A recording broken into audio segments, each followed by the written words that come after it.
Yan, nandito po tayo sa convention.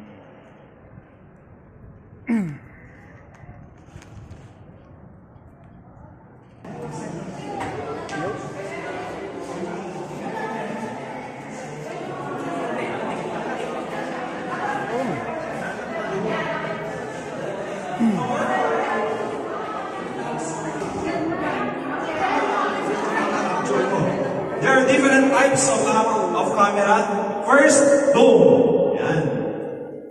Anong ginagawa ng... Ito muna. Dome, bullet, tsaka ito. Basically, yung pagsabing dome, yung wider na perspective ng camera. Kumbaga, pag nandito yung camera, kita na yung buong place na ito. Mas wider. Yun naman, bullet, pero ang tawag na rin natin ito is kung mga panahon 24. Noon, maglalagay lang kami ng joke lang to. Maglalagay lang ng CCTV, kahit wala kasi mahal pa ang CCTV na. Maglalagay kami ng you are being captured by CCTV. Incident reporting and data retention. Gaano katagal dapat mag-retain yung footages na yun? Kung hindi pa ako nagkakamali, dun sa mga devices, ang default niya is 30 days. Upon 30 days, automatic nag-erase. Hindi mo na i-erase, no? Automatic na yung CCTV. Doon lang sa monitor, no? Makikita mo, di ba, sa 16 channels yun. Pag may nakita ka ng madali lang po, so 200 lang po. Yan, 200 lang po, ha? What's the primary law that reverse the use of CCTV here in the Philippines?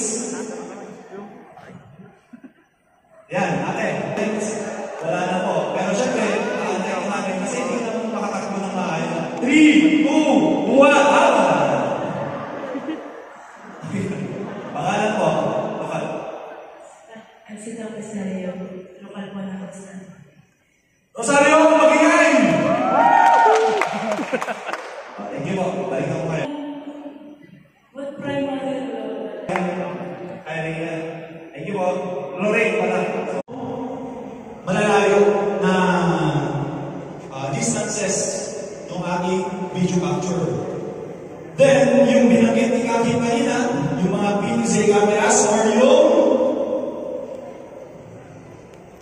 pan, tilt, tsaka zoom camera. Pag sinabing pan, ano ang ng pan? Ano ba ang direction ng pan?